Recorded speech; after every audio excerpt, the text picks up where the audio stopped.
Olá, concurseiro! Seja bem-vindo ao canal da Astro Educa. Hoje vamos estudar estatística com foco em concursos e em aplicações reais de grandes levantamentos, como os do IBGE. Eu vou te explicar fundamentos de estatística descritiva e inferência, estimadores e suas propriedades, testes de hipótese e intervalos de confiança, séries temporais e imputação, amostragem probabilística e desenho amostral complexo, estatística espacial com autocorrelação e regressão espacial, processamento computacional de grandes bases com integração territorial.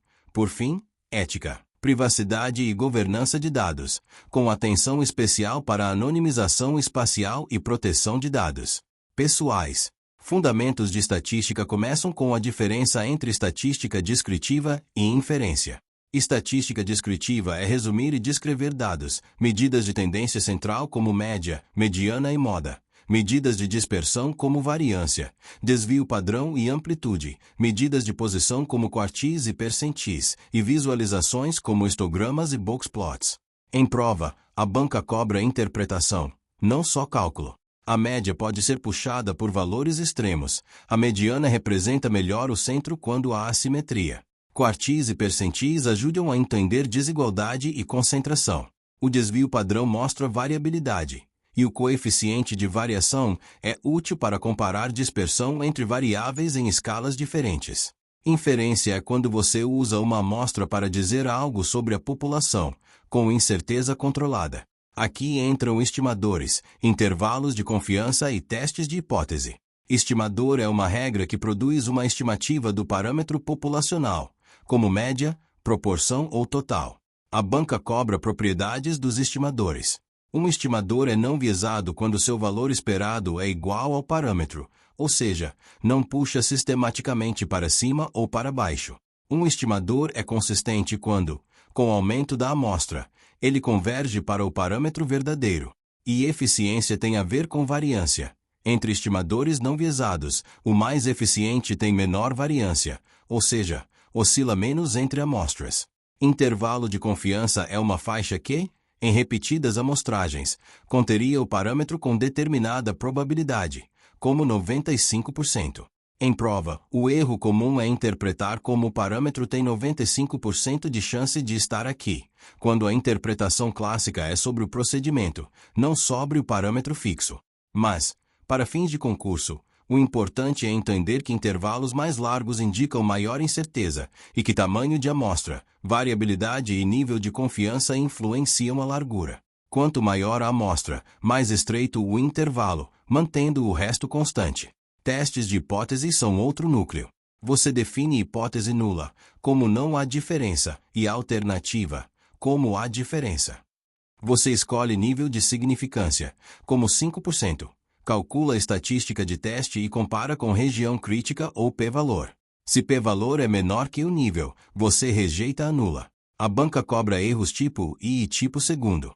Erro tipo I é rejeitar a nula quando ela é verdadeira, e isso está ligado ao nível de significância.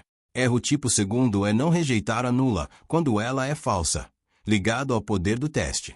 E aqui cai uma ideia importante. Significância estatística não é o mesmo que relevância prática. Em amostras grandes, diferenças pequenas podem ser estatisticamente significativas, mas pouco importantes em termos de política pública. Análise de séries temporais entra quando os dados têm dependência no tempo. Em séries temporais você observa tendência, sazonalidade, ciclos e ruído. A banca pode cobrar que você não deve embaralhar treino e teste no tempo, porque isso causa vazamento de informação.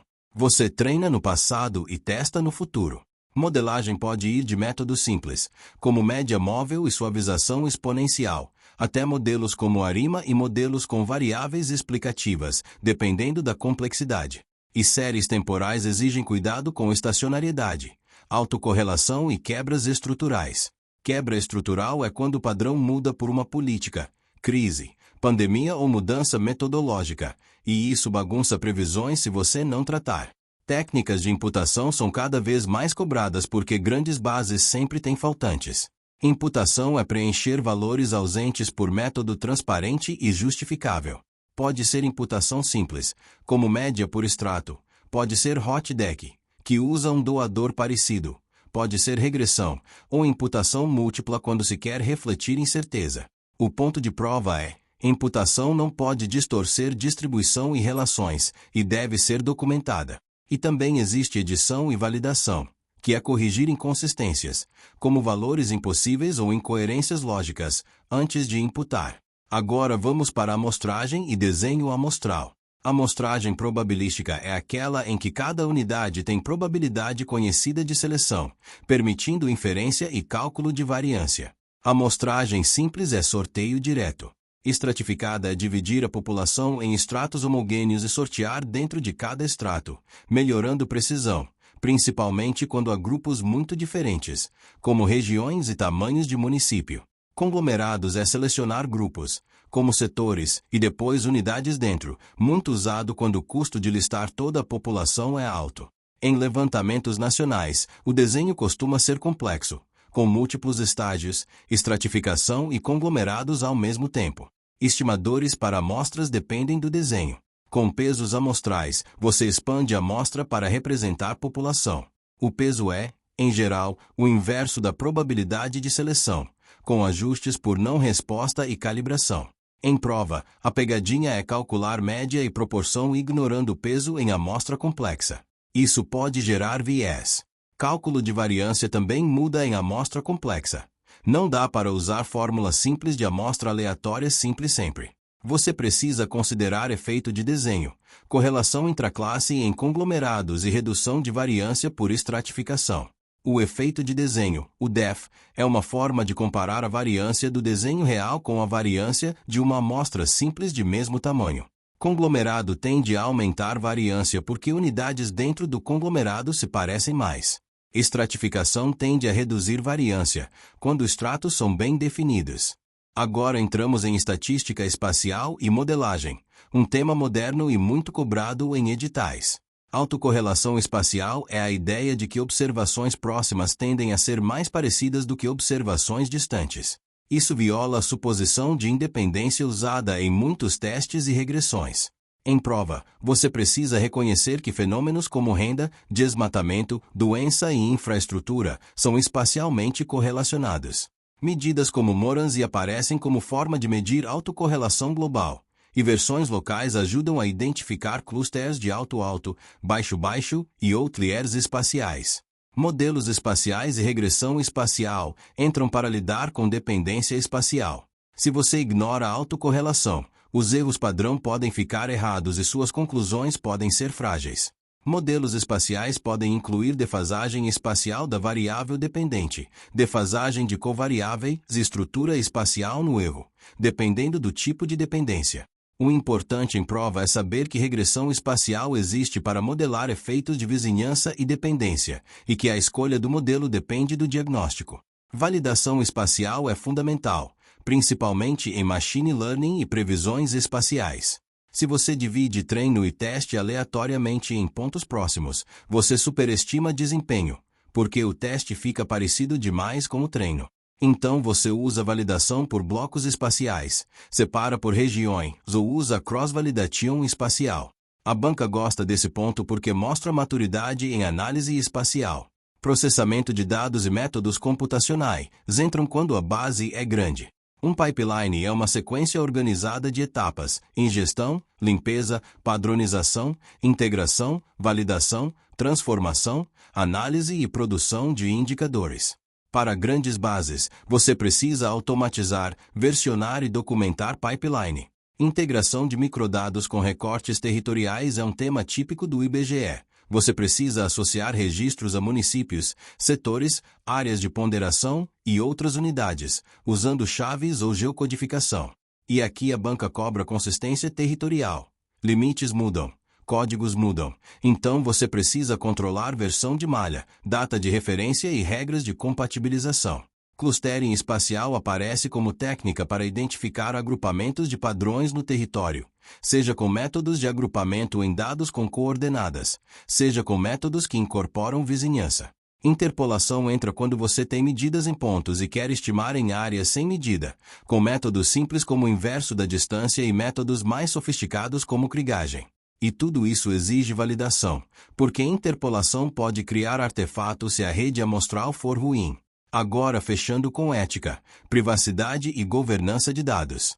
Esse é um tema cada vez mais cobrado.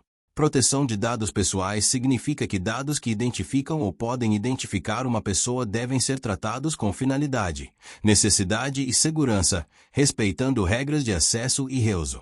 Anonimização espacial é um desafio específico, mesmo sem nome. Coordenadas exatas podem reidentificar pessoas, principalmente em áreas rurais ou eventos raros.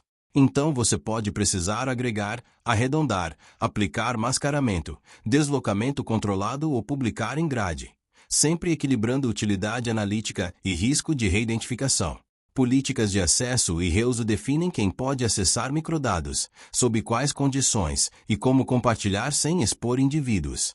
Documentação e metadados são parte da governança. Você registra dicionário de dados, método de coleta, desenho amostral, pesos, regras de imputação, limitações e qualidade. Porque sem isso o dado é perigoso de usar e fácil de interpretar errado. O resumo que eu quero que você leve é: estatística não é só fórmula, é método para produzir informação confiável. Você descreve bem, infere com incerteza controlada. Escolhe estimadores e testes adequados. Trata séries e faltantes com técnica e transparência. Desenha amostras com representatividade e calcula variância considerando desenho complexo. Modela dependência espacial com autocorrelação e regressão espacial e valida corretamente. Processa grandes bases com pipelines e integração territorial. E protege pessoas com ética, anonimização e governança de dados. Se você dominar essa lógica, você resolve questão conceitual e questão aplicada com segurança.